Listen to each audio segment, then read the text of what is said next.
આપણા ઘરે આપણા માથે બિરાજતા આપણા ઠાકોરજી અહીંયા બિરાજે જ છે. એને સૌથી વધુ ગુણાનુવાદ ગમે છે. આમ કરીને બેઠા જ. હા, આમાં હજી કે હવે આપણું ચિત્ત ગુણાનુવાદ કરતાં કરતાં બહાર જાય, આપણા પ્રભુને ગમાય, લીલા ખંડિત થઈ જાય ને એમને ગમાય.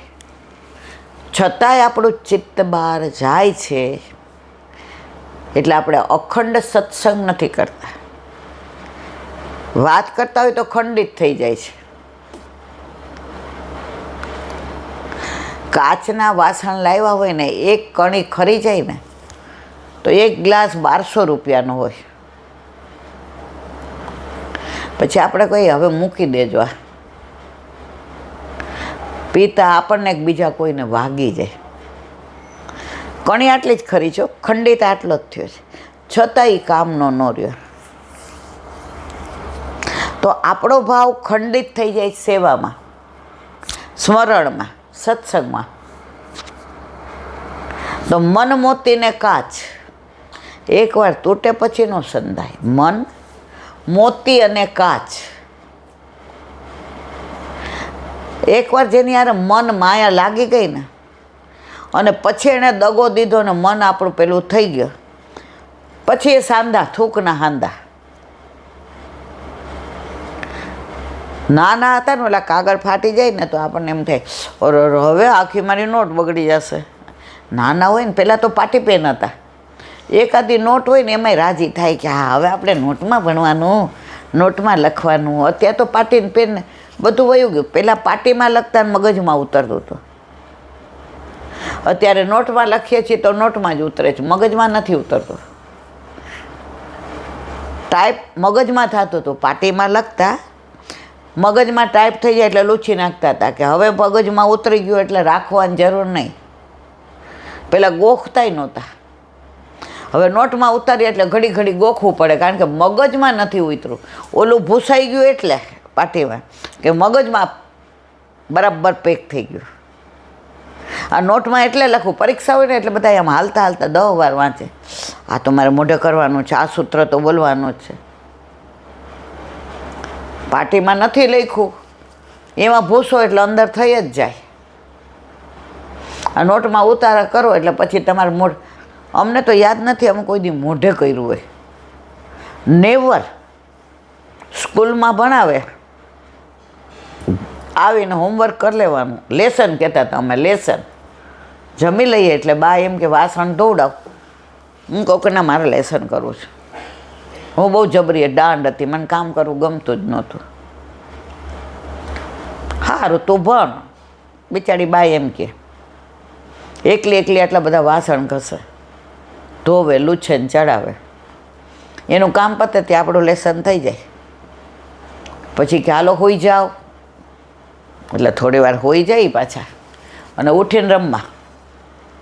જો વાસણ કરાવીએ તો રમવા ન જવાય ને, લેસન બાકી. અમને કોઈ દી કોઈ પૂછ્યું ને તમે લેસન કર્યું?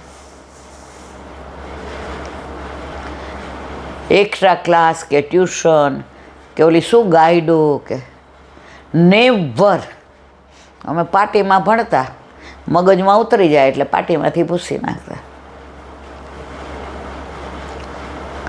અરે ભણતા ત્યારે ટીચર કાંઈ આઘું પાછું કે ને તરત કે બેન, પહેલાં તો ઇંગ્લિશમાં નહોતા, પછી ઇંગ્લિશમાં ભણ્યા. આનો જવાબ આ નથી. હું કહું છું એ બરાબર એમ કે, હું કહું ના. 34મા પાના ઉપર ડાબા બાજુ ત્રીજા ફકરામાં આનો જવાબ છે ને એ જ સાચો છે. અને એ જ હોય, કારણ કે ચિત્ત ક્યાં હતું? ભણવામાં. આ તો આપણે કહીએ ને સાંજે સત્સંગ કરતા હોઈએ ક્યાંક, પેલા યુટ્યુબમાં નહોતા મૂકતા આપણે, આ તો બહુ બધા કહેવા માંડ્યા એટલે. બાકી આપણે તો સત્સંગ મારા વાલાની કૃપાથી વર્ષોથી કરીએ છીએ. તો આપણે પૂછીએ ને કે આજ તમારા ઠાકોરજીને કયા વસ્ત્ર ધરાવ્યા હતા, બધાય વિચાર કરે. શેના માળાજી હતા આજે? હવે જો ઉનાળામાં લગભગ મુગટ ન આવે, એકાદ બે રાવે નિજે જ છાત કરીશ્યતિ, એની ઈચ્છાની વાત છે. કારણ કે ઉનાળામાં રાસ કરો તો પરસેવાના હેરાન થઈ જાઓ. તો ઘણાય છે ને એમ જ કહી દે મુગટ, હું કોઈ દી ઉનાળામાં આવે જ નહીં. તો આપણા ઠાકોરજીને આપણે શું વસ્ત્ર અને આભૂષણ ધરાવ્યા એ આપણને હાંજે યાદ નથી હોતું. એ જ વસ્તુ આપણી વહુએ આપણને સવારે કાંઈ સંભળાવ્યું હોય, વર્ષો સુધી યાદ રહ્યો. એક બેન કે મારી વહુ તો મને બહુ સંભળાવી દે એલા બેન. મેં તો બોલવાનું નહીં, મારે લૌકિક નથી સાંભળવું. મેં કીધું એ કે એકવાર કાંઈક હું હસીને એની મસ્કરી કરી તો કે તમે મારા નણંદને હા હું બેનો પાઠ ભજવો છો.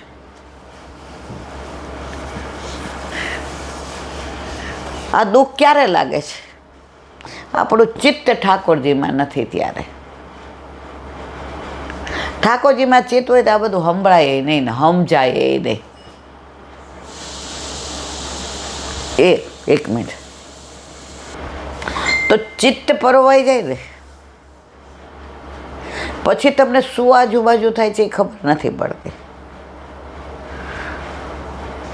પણ ચિત્ત પરોવાવું જોઈએ. પેલા આપણે ભણતા તો પાડાએ આપણે પાકા કરી લેતા, ઊંઘમાં પૂછે તોય ખબર હોય. અત્યારે તો આ ટેબલ કરાવીએ તો એ લોકોને નથી ગમતું, તરત મોબાઈલમાં ધાડ. આ મોબાઈલે તો તમારી આજે બધી રગડી નાખી છે.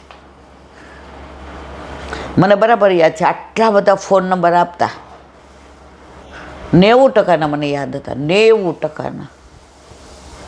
કોઈ પૂછે એટલે તરત કહું. એટલે રેખાબેન નણંદ તરત કહે ભાભી તમને આનો ફોન નંબર યાદ છે? અને અત્યારે મોબાઈલ આવ્યો એકેયનો યાદ નથી. તો જીવન આપણું એવું જ થઈ ગયું છે. ઘણા સવારે સેવામાં શું કરે, ઓલો ટેપ મૂકી દે મોબાઈલની અંદર. હવે તો ટેપે ગયા, આની અંદર મૂકી દે કે આ મંગળાના કીર્તન, આ શ્રૃંગારના કીર્તન. પણ આપણા પ્રભુને આપણે ગાઈએ ને અંદર જે ભાવ ઘોળાય, જેવો રાગ આવડે એવો. સવારે જગાવીને ગોદમાં લઈએ તો આમ તરત મંગલ રૂપ નિદાન સાવરો મંગલ રૂપ.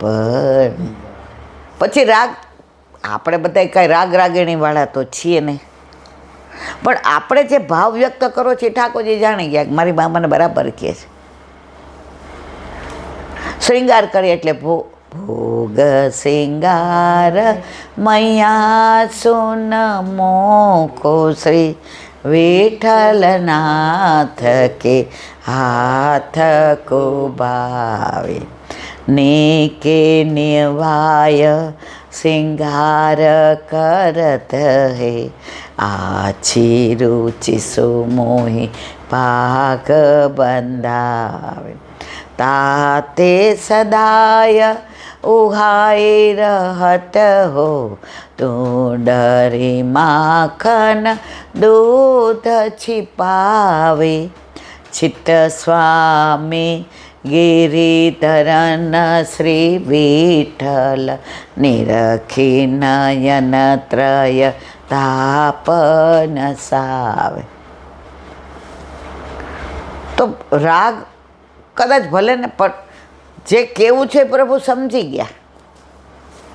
મેં પૂછ્યું તને કોના હાથનું ભાવે, કોના હાથના સિંગ?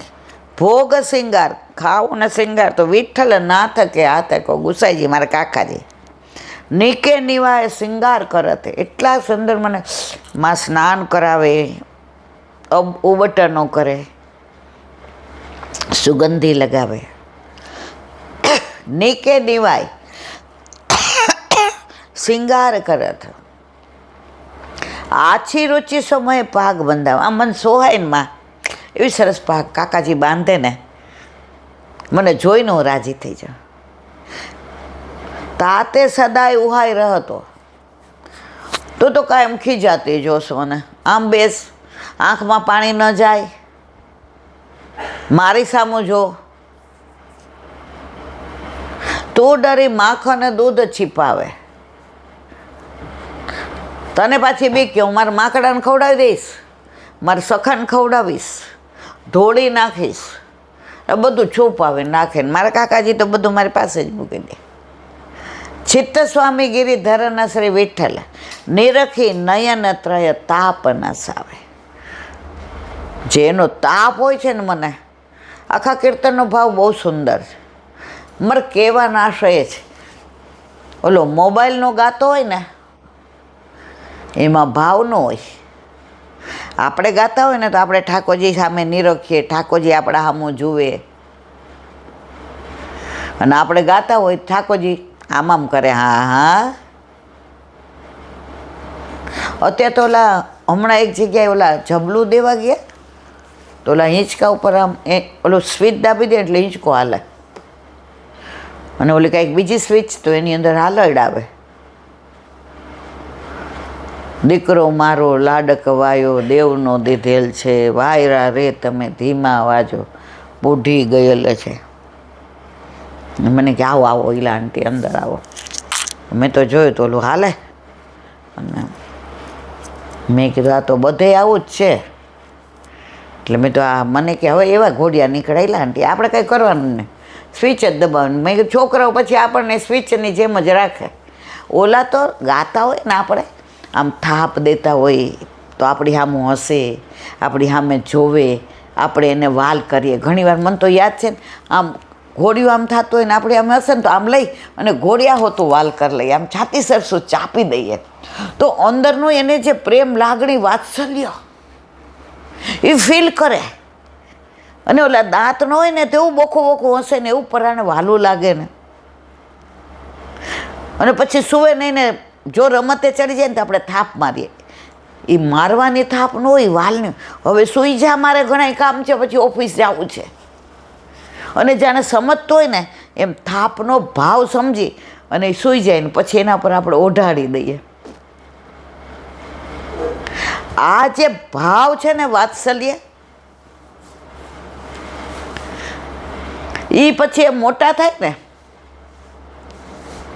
તો આપણો હાથ પકડવો એને ગમે. ઓલી થાપમાં એણે વાત્સલ્ય મેળવું છે. હવે ઇલેક્ટ્રિક કરી દો તમે, પછી ઇલેક્ટ્રિક જ, કે હવે વૃદ્ધાશ્રમમાં બધું ઇલેક્ટ્રિક જ હોય. ત્યાં તમારે ટાઈમે 12 વાગે ઘંટ વાગે એટલે આવી જાવ જમવા, 4 વાગે ઘંટ વાગ્યો હાલો ચા પીવા, 7 વાગે ઘંટ હાલો જમવા, 9 વાગે હોઈ જાઓ. પણ ઓલા વાત્સલ્યથી મોટા કર્યા છે, એને થાપ મારી છે, એને ઘોડિયા સુધી વાલ કર્યું છે. આમ એવું બહુ ખુશ હોય ને આમ કરીને આમ થઈ જાય.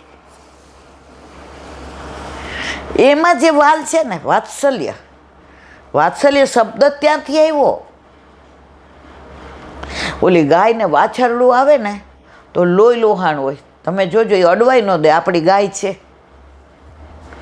તમારી તેવડ છે ને સામો જઈને ઊભા રહ્યો કે ત્યાં તમે રગડી નાખે તમારી.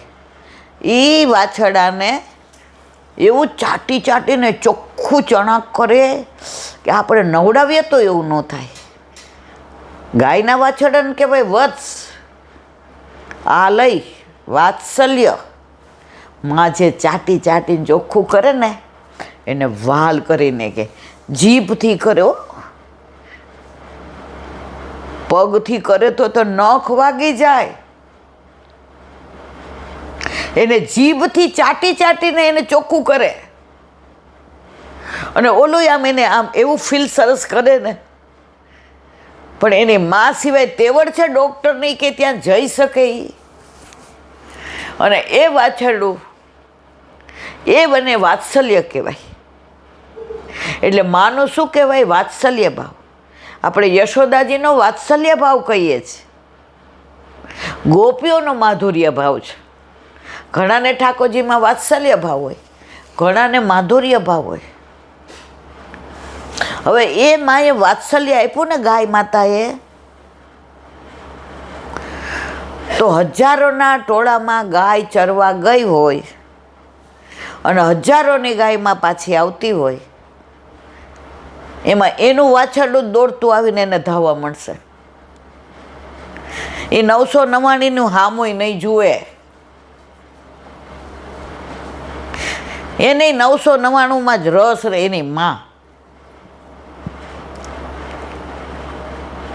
તો આપણે ઠાકોરજીને એટલો પ્રેમ કરીએ કે આપણે લીલામાં જાય ને ત્યારે આપણને જોઈને મારી માં આવી, આપણો હાથ પકડીને લઈ જાય. અને બધાનો અંત સમય આવવાનો છે. કોઈ અહીંયા અમરપટ્ટો લખાવી નથી આવ્યું, પણ આપણે જીવીએ છીએ એવી રીતે જાણે અમરપટ્ટો લખાવીને આવ્યા છે. માંદા પડીએ એમ થાય કદાચ હવે વયા જશો, ત્યારે એમ થાય ના બાપા હવે હાજા કર ઠાકોરજી, એટલે આપણે ભગવત નામ જ લેવું છે. હવે ઠાકોરજી પુષ્ટ